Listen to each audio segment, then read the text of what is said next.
Itong bagong araw, ito'y ang tagumpay.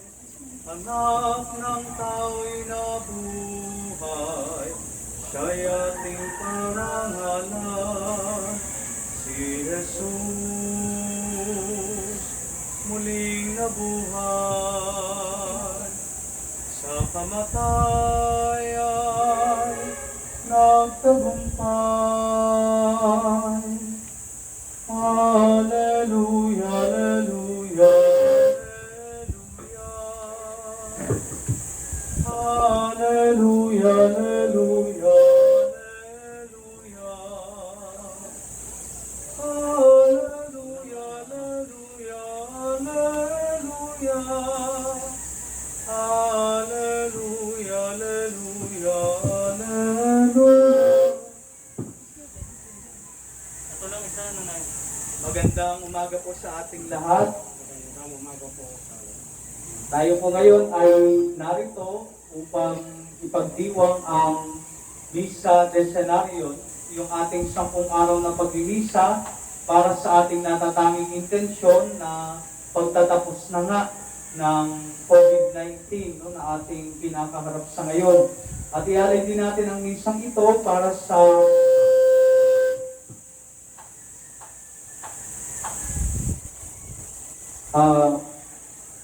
Baganso at Rojas family.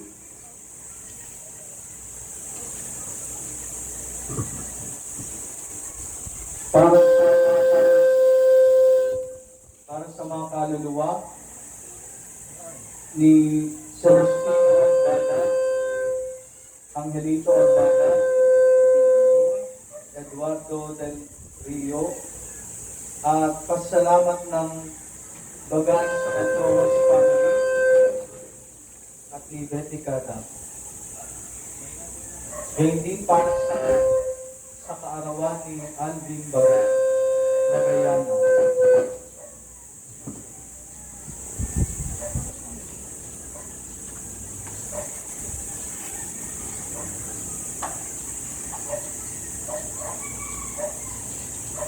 At isama rin natin ngayon sa misang ito ang ating natatanging panalangin para sa mga pribadong sektor at mga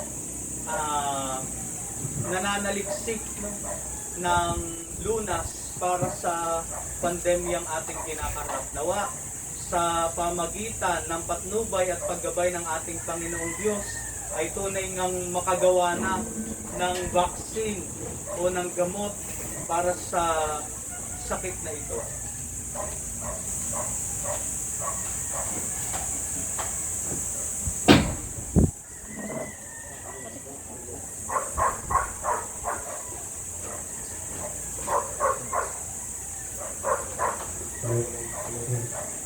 Hello?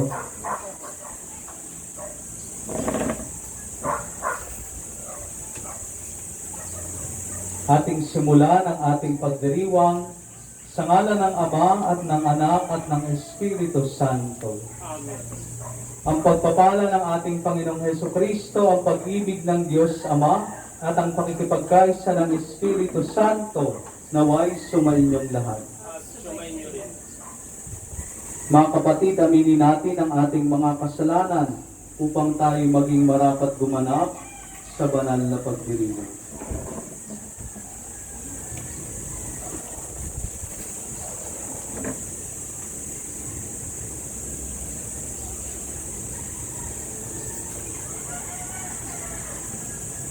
Sabay-sabay nating dasalin, inaamin ko sa makapangyarihang Diyos at sa inyo mga kapatid, na lubha akong nagkasala sa isip, sa salita at sa gawa, at sa aking pagkukulang.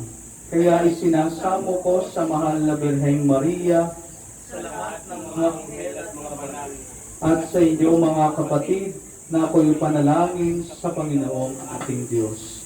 Kaawaan tayo ng makapangyarihang Diyos, patawarin tayo sa ating mga kasalanan, at patnubayan tayo sa buhay na walang hanggan. Amen.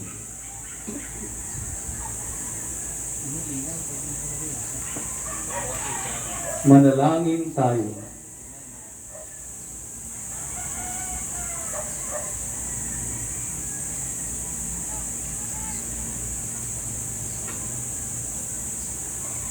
Ama naming makapangyarihan, ang aming kalooban ay lagi mong hubugin sa pagganap ng mga mabubuting gawain, upang sa aming pagpupunyaging kamti ng iyong bigay, mapagsikapan naming sapitin ang pagkabuhay kailanman. Sa pamagitan ni Hesukristo, kasama ng Espiritu Santo, magpas sa walang hanggan. Amen.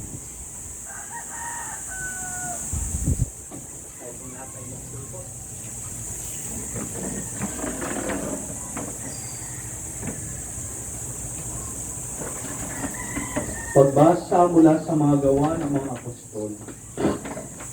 Matapos tumigil sa Antioquia ng kaunting panahon, si Pablo'y muling naglakbay. Ginaygay niya ang mga bayan sa lupain ng Galacia at Phrygia. At pinatatag sa pananampalataya ang mga alagad. Dumating sa Efeso ang isang Hudyong nagngangalang Apolos na ipinanganak sa Alejandrina. Mahusay siyang magtalumpati at maraming alam sa banal na kasulatan. Naturuan siya tungkol sa daan ng Panginoon at masigasig na nangangaral at nagtuturo ng wasto tungkol kay Jesus. Ngunit ang binyag na nalalaman niya ay ang binyag ni Juan. Siya'y walang takot na nagsalita sa sinagoga ng mga Hudyo. Narinig na mag-asawang Aquila at Priscilla ang pagpapaliwanag ni Apolos, kaya isinama nila ito sa bahay nila at dooy ipinaliwanag na mabuti ang mga bagay na hindi pa niya alam tungkol sa daan ng Diyos. At nang ipasya niyang tumawid sa Akaya, pinalakas ng mga kapatid ang kanyang loob. Sumulat sila sa mga kapatid doon na malugod nilang tanggapin si Apolos. Pagdating doon, malaki ang naitulong niya sa mga nananampalataya sa pamagitan ng kagandahang loob ng Diyos, sapagkat walang magawa sa kanya ang mga Hudyo sa hayagang pagtatalo. At mula sa mga kasulatan ay pinatunayan niyang si Jesus ang Kristo. Ang salita ng Diyos. Salamat sa Diyos. Hari ng sangkalupaan, Diyos na makapangyarihan. Hari ng sangkalupaan, Diyos na makapangyarihan. Magdiwang ang lahat ng mga nilikha, pumalakpak kayong may awit at tuwa. Bilang pagpupuri sa Diyos na dakila, ang Diyos na poon, kataas-taasan, ay dakilang haring dapat katakutan. Siya'y naghahari sa sangkatauhan.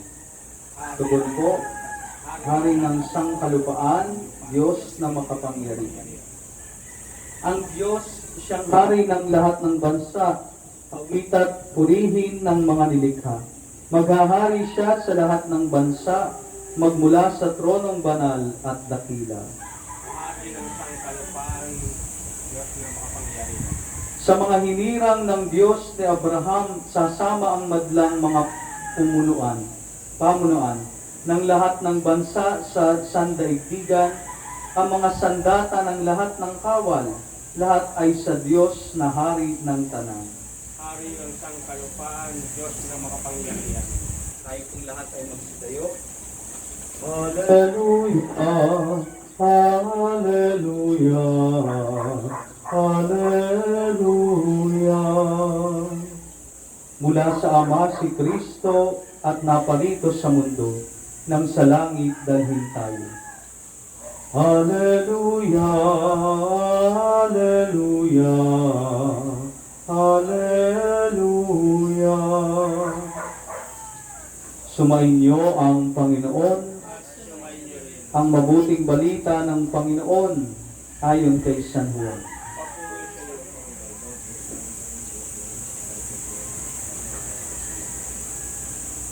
Panginoon.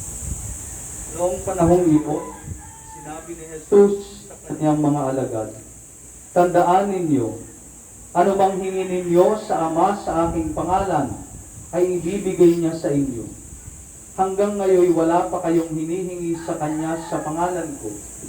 Humingi kayo at kayo'y tatanggap upang malubos ang inyong kagalakan. Ang mga ito'y sinasabi ko na sa inyo ng patalinhaga, subalit darating ang panahon na hindi na ako magsasalita sa inyo ng gayon. Tuwiran ko nang sasabihin sa inyo ang tungkol sa Ama. Sa araw na yaoy, hihingi kayo sa Kanya sa aking pangalan.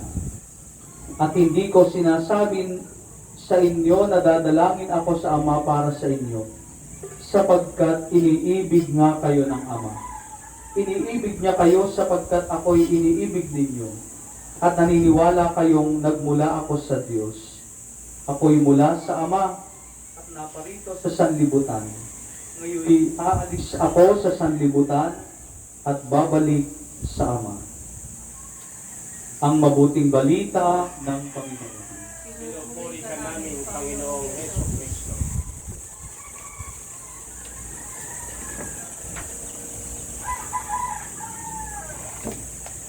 Magandang umaga po sa ating lahat. Magandang umaga po.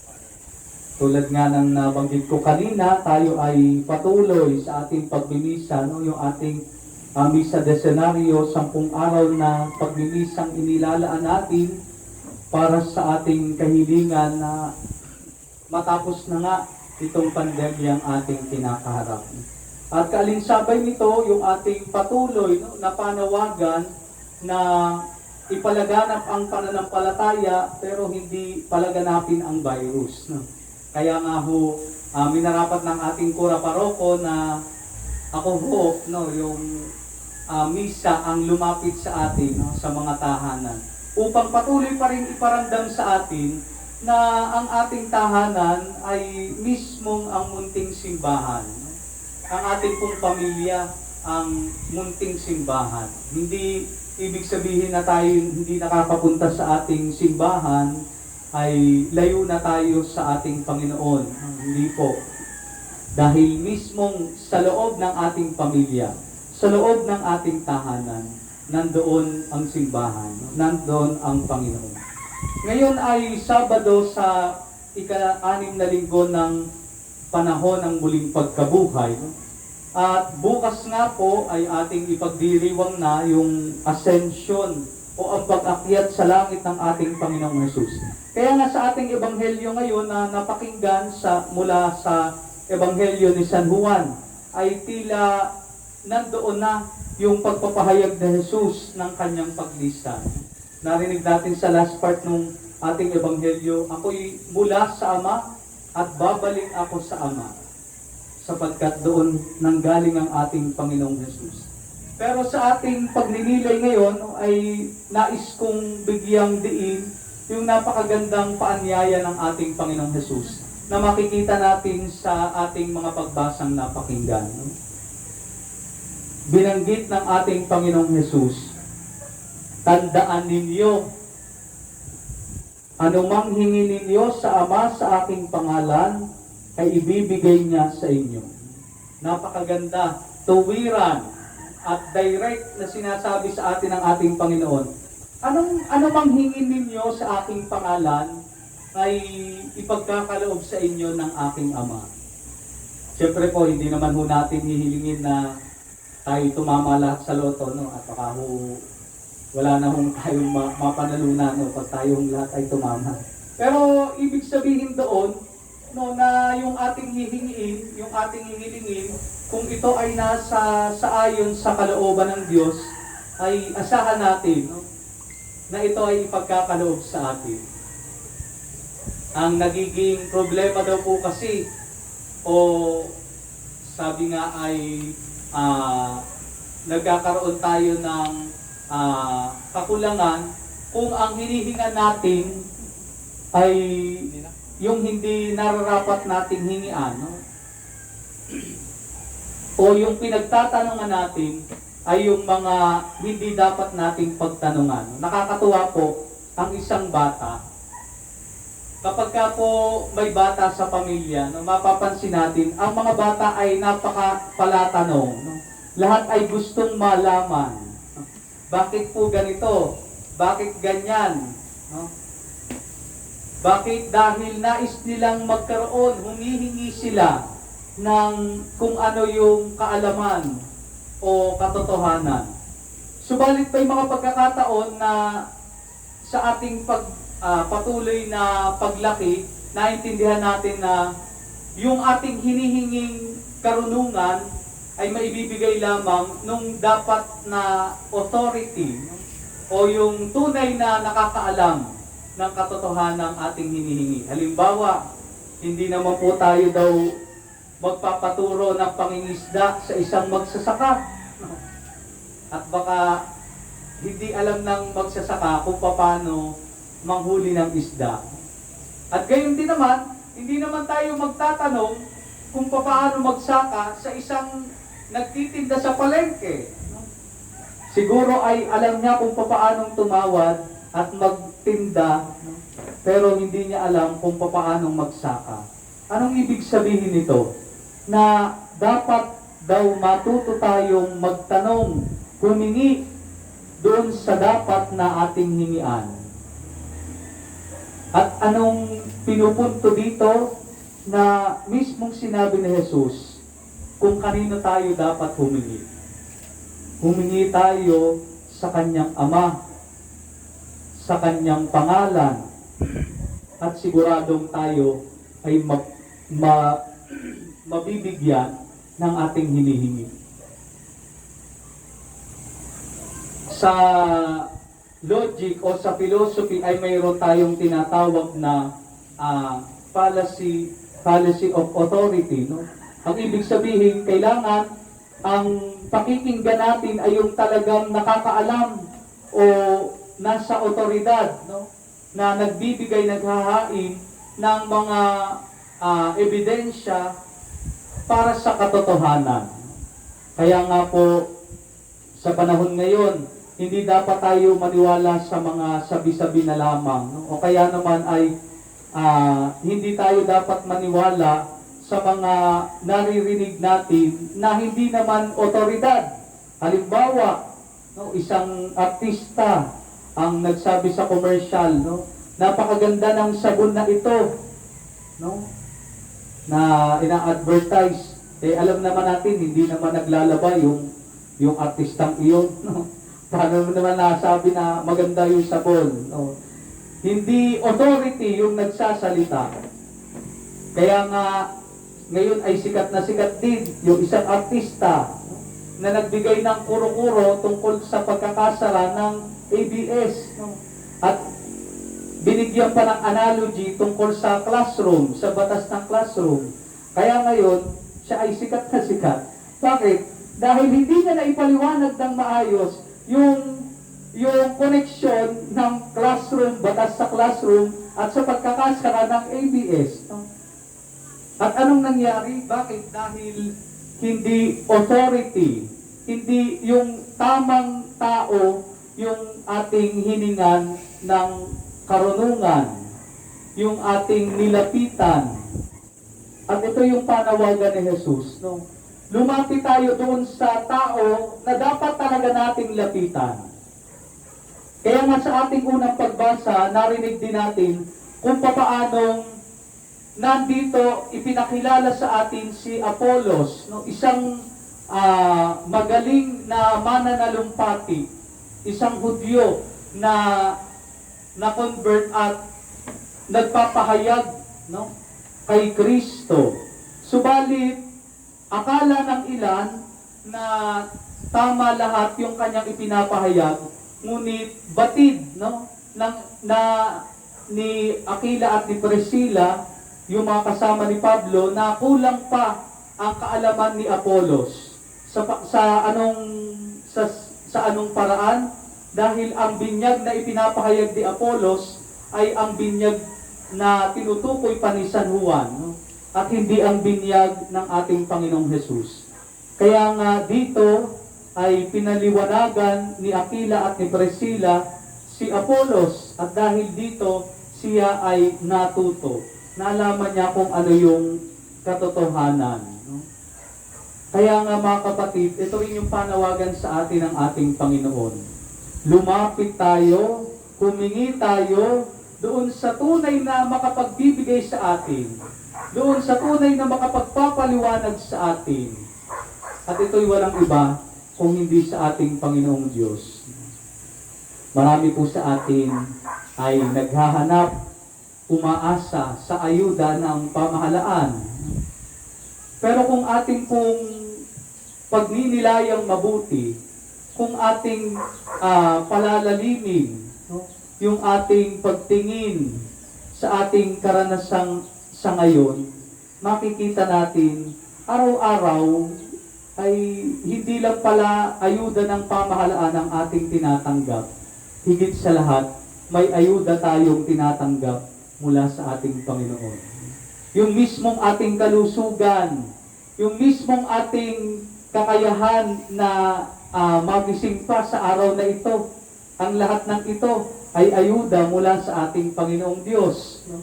Na baka nawawaglit na sa ating isipan dahil mas nakatuon tayo doon sa mga kakulangan sa ating buhay. Mga kapatid, pinapaalalahanan tayo ni Jesus, lumapit tayo sa kanyang Ama, sapagkat ang Diyos na ating Ama ang tunay na makapagbibigay sa atin. Hindi lamang ng ayuda na magbibigay sa atin ng ating ipangtatawid para sa araw na ito, kung hindi magbibigay ng ayuda sa atin na magtatawid sa atin mula sa buhay na ito tungo sa buhay na walang hanggan. At ito yung napakagandang ibibigay sa atin ng ating Diyos Ama. Kaya nga ang panawagan ni Jesus, humingi tayo sa kanyang Ama. Huwag lang tayong humingi sa ibang tao. Huwag lang tayong humingi umasa sa pamahalaan.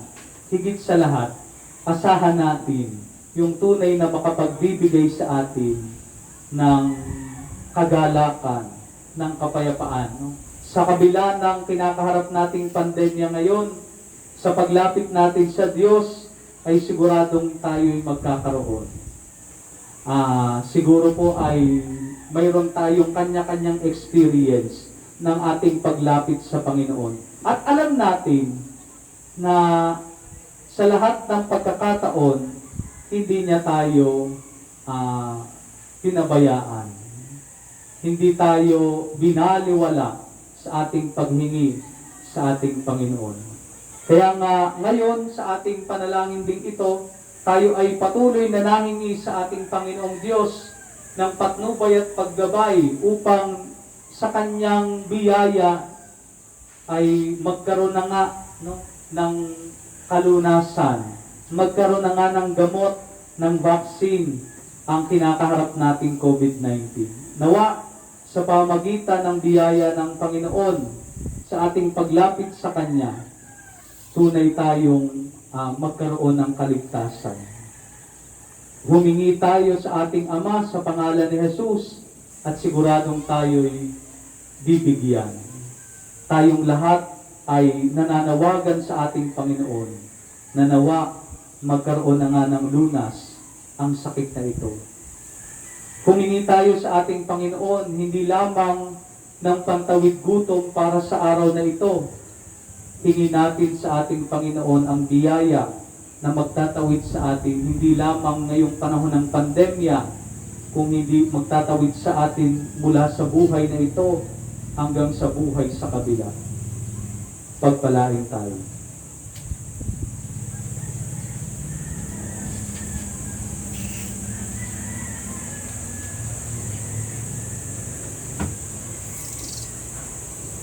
Oratio Imperata, tayo pong lahat ay magsayo. Diyos Ama namin, lumalapit kami sa iyo para sa aming kahilingan na kami ay iyong proteksyonan laban sa COVID-19 na kumitil na ng maraming buhay at nakaapekto na sa sangkatauhan. Nananalangin kami para sa iyong biyaya, para sa mga taong inatasan na pag-aralan ang kalikasan at ang sanhi ng virus na ito. Gayon din upang mapahinto ang patuloy nitong paglaganap. Gabayan mo po ang mga inatasang mga laga sa kalusugan na kanila nawang magampanan ang kanilang tungkulin na buong husay at may malasakit. Gabayan mo po ang mga kawani ng pamahalaan at ang mga nasa pribadong institusyon sa kanilang paghanap ng lunas upang masugpo ang pandemyang ito. Ipinapanalangin namin ang lahat ng mga naapektuhan. Naway hilumin mo po ang kanilang karamdaman. Ipagkaloob mo po nawa sa amin ang iyong biyaya upang kami ay patuloy na makagawa ng kabutihan para sa lahat at makatulong sa lahat ng mga nangangailangan. Ipinapanalangin po namin ito sa pamagitan ng aming Panginoong Hesukristo, iyong anak, na nabubuhay at naghaharing kasama ng Espiritu Santo, magpas sa walang hanggan. Amen. Maria, aming ina at tulong ng mga Kristiyano, ipanalangin mo kami. San Rafael, Arkanghel, panalangin mo kami.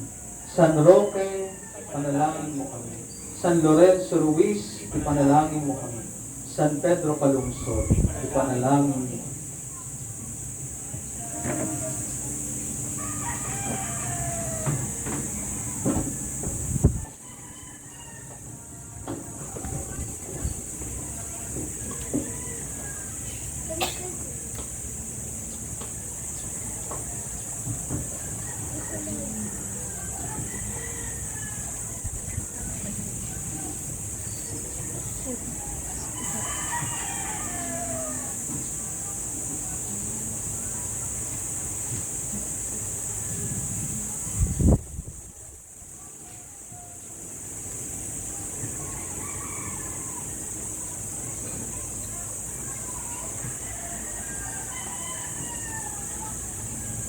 Papuri-puri ka, Diyos, sa mga lumikha sa sanlibutan.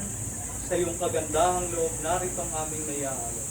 Mula sa lupa at bunga ng aming paggawa, ang tinapay na ito para maging pagkain nagbibigay ko.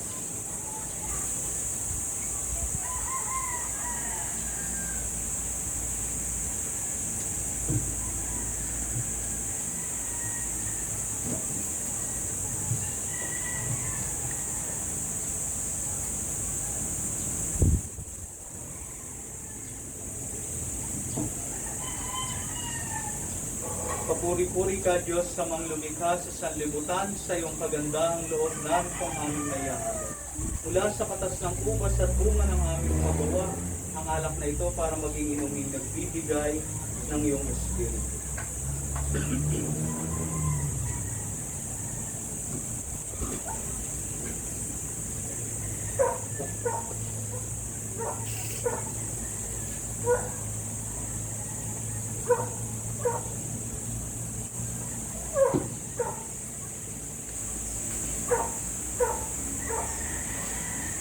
Manalangin kayo mga kapatid upang ang paghain natin ay kalugdan ng Diyos amang makapangyarihan.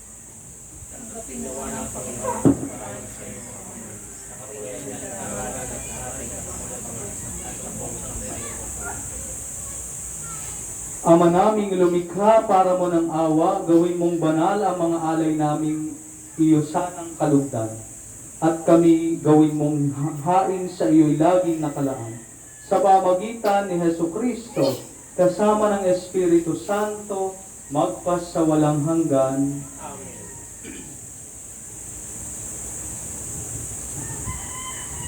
Sumainyo ang Panginoon. At sumainyo, Itaas sa Diyos ang inyong puso at diwa. itaas na namin sa Panginoon. Pasalamatan natin ang Panginoong ating Diyos. Marapat na siya'y pasalamatan. Ama naming makapangyarihan, tunay nga marapat na ikaw ay aming pasalamatan. Ngayong ipinagdiriwang ang paghahain ng Mesiyas, Ama among tupa na tumubos sa aming lahat. Ang katawan ng anak mong sa krus na bayubay ay handog ng pag-ibig na walang kapantay. Ito ang paghahain ganap mong kinalugdan. Ito ang nilunggati ng dating pag-aalay. Ang buong sarili ng anak mong si Jesus ay inihain sa iyo upang kami matubos. Siya ang dambana at paring naghahandog. Siya pa rin ang tupang handog na ibinukod. Kaya kaisa ng mga anghel na nagsisiawit ng papuri sa iyo, ng walang humpay sa kalangitan, kami nagbubunyi sa iyong kadakilaan. Santo, Santo, Santo, Panginoong Diyos ng mga hukbo, napupuno ang langit at lupa ng kadakilaan mo, o sana sa kaitaasan. Pinagpala ang naparirito sa ngalan ng Panginoon, o sana sa kaitaasan.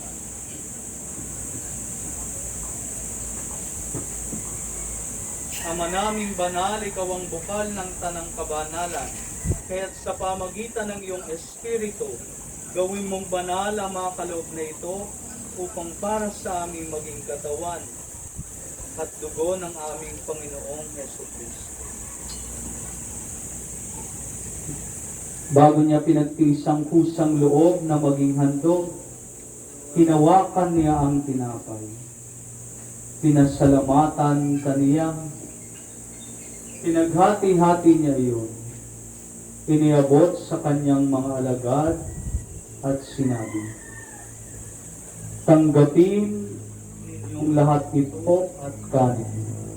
Ito ang aking katawan na ihahandog para sa inyo.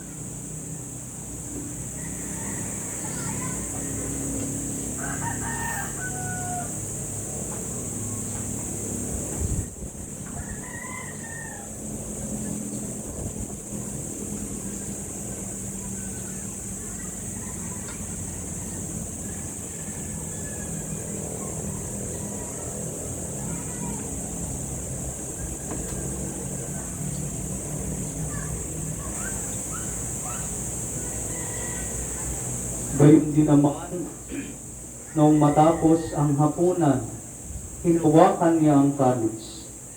Muli kanyang pinasalamatan. Iniabot niya ang kalis sa kanyang mga alagad at sinabi, tanggapin ninyong lahat ito at inumin. Ito ang kalis ng aking dugo, ng bago at walang hanggang tipan. Ang aking dugo na ibubuhos para sa inyo at para sa lahat sa ikapagpapatawad ng mga kasalanan. Gawin ninyo ito sa pag-alaala sa akin.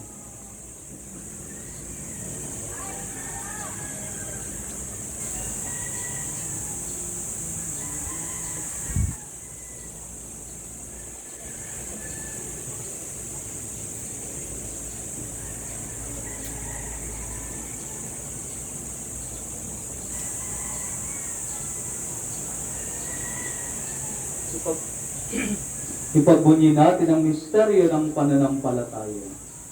Si Kristo'y namatay, si Kristo'y nabuhay, si Kristo'y babalik sa wakas ng panahon.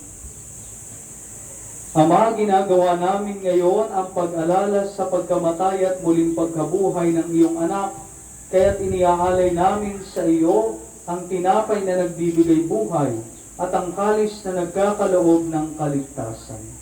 Kami nagpapasalamat dahil kami yung minarapat na tumayo sa harap mo para maglingkod sa iyo. Isinasamo namin kami magsasalo-salo sa katawan at dugo ni Kristo ay mabuklod sa pagkakaisa sa pamagitan ng Espiritu Santo. Ama, lingapin mo ang iyong simbahang laganap sa buong daigdig. Puspusin mo kami sa pag-ibig.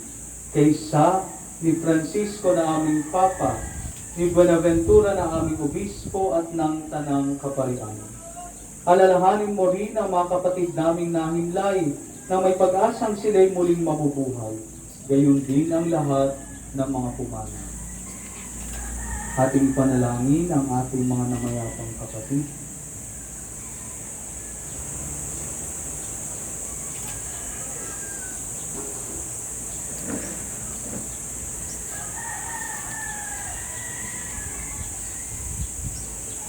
Kawan mo sila at patuloyin sa iyong kaliwanagan. Kawan mo at pagindapatin kaming lahat na makasalo sa iyong buhay na walang wakas. Kaysa ng mahal na Birheng Maria, ang ina ng Diyos. Kaysa ni San Jose, ang kanyang kalinis-lilisang esposo. Kaysa ng mga apostol, ni San Santiago na ating patron at ng lahat ng mga banal, na namuhay dito sa daigdig ng kalugod-lugod sa iyo. May pagdiwang nawa namin ang pagpupuri sa ikararangal mo sa pamagitan ng iyong anak na aming Panginoong Hesus Kristo.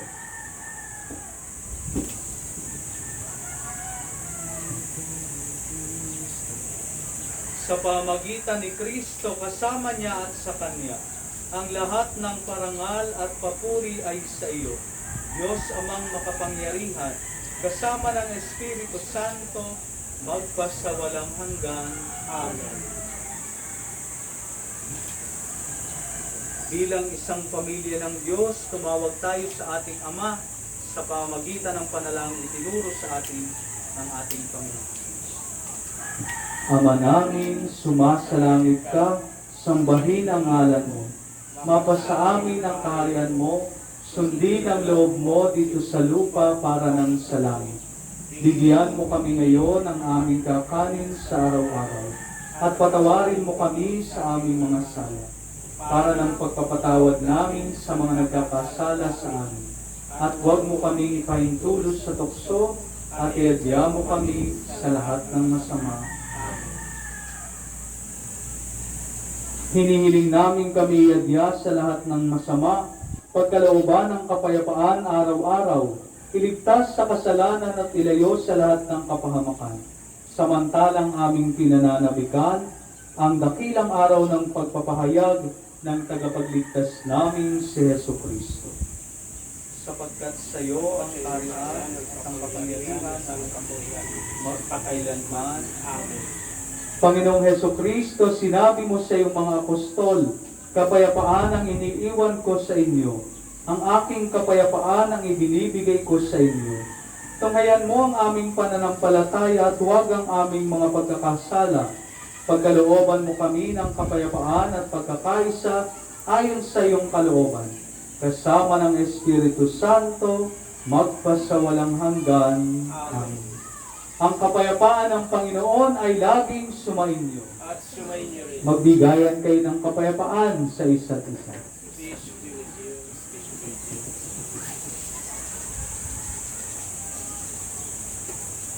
Kordero ng Diyos na nag-aalis sa mga kasalanan ng isang libutan, maawa ka sa amin. Kordero ng Diyos na nag-aalis sa mga kasalanan ng sanlibutan, maawa ka sa amin.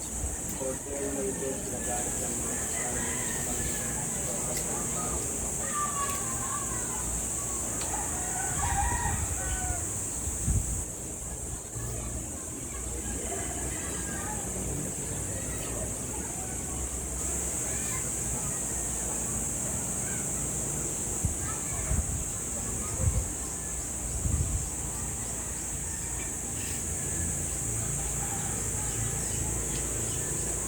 ito ang kordero ng Diyos, ito ang nag-aalis sa mga kasalanan ng sanlibutan. Mapalad ang mga inaanyayahan sa kanyang tinig. Panginoon, bigyan mo kami dapat na magpatuloy sa iyo. Ngunit sa isang salita mo lamang, ay gagaling na ako.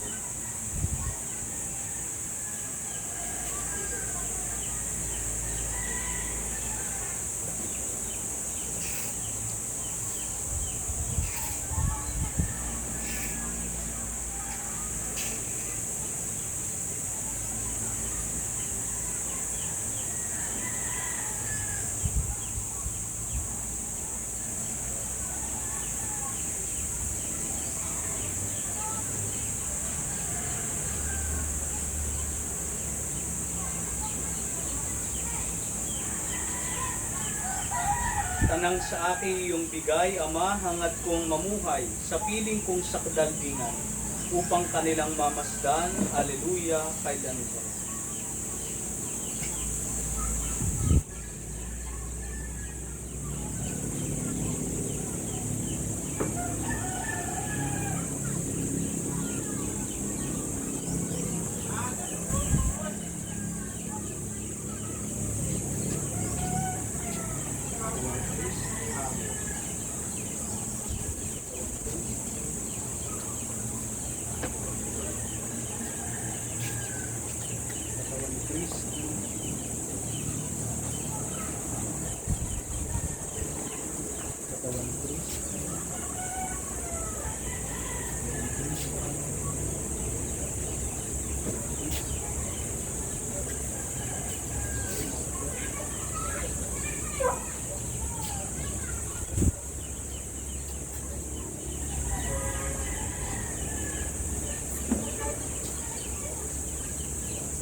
Manalangin tayo. Ama naming mapagmahal, sa pinagsaluhan naming banal na pakikinabang, ang amin nawang pag-ibig ay lalong madagdagan ng ginawa namin sa pag-alala sa anak mong mahal, na nag-utos ipagdiwang ang muling hapunan. Sa pamagitan niya kasama ng Espiritu Santo, magpasawalang hanggan. Amen. Sumainyo ang Panginoon at away pagpalain kayo ng ating dakila at makapangyarihang Diyos, Ama at Anak at Espiritu Santo. Amen. Tapos na ang misa, humayo kayo sa kapayapaan ni Kristo. Salamat sa Diyos. Ito po ay maraming salamat po sa pagpapaunlak sa ating pong misa de senaryo ngayon po dito sa bahay ni Tito. Ay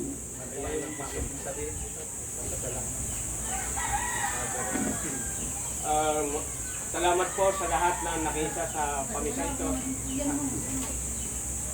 At mapalad tayo po ay dinalaw ng ating pura paroko para magtaos ng banal na misa para dito sa lugar natin ay magkaroon ng biyaya at grasya at may paabot sa mga tao ang kahalagahan ng ating pananalangin at pagdakila sa ating Panginoong Diyos Ama sa pamamagitan ng ating Panginoong Jesus. Kaya maraming salamat din po sa ating paroko, Father Park, Assistant Parish Priest, Father Park, at sa ating po paroko, Father Rex. Kaya maraming salamat po at patuloy po tayo manalangin mga kapwa-tao na para mawakasan na ang krisis ng COVID-19 at wala pong ipagkakait sa atin ng Panginoon kapag tayo sama-samang nananalangin. Kaya muli po ang maraming salamat po.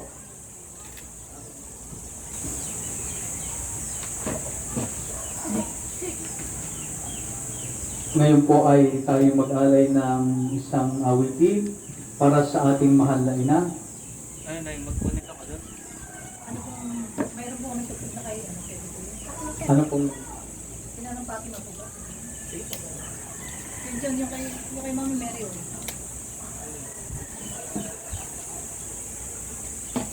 Kay Mami Mary daw. Oh.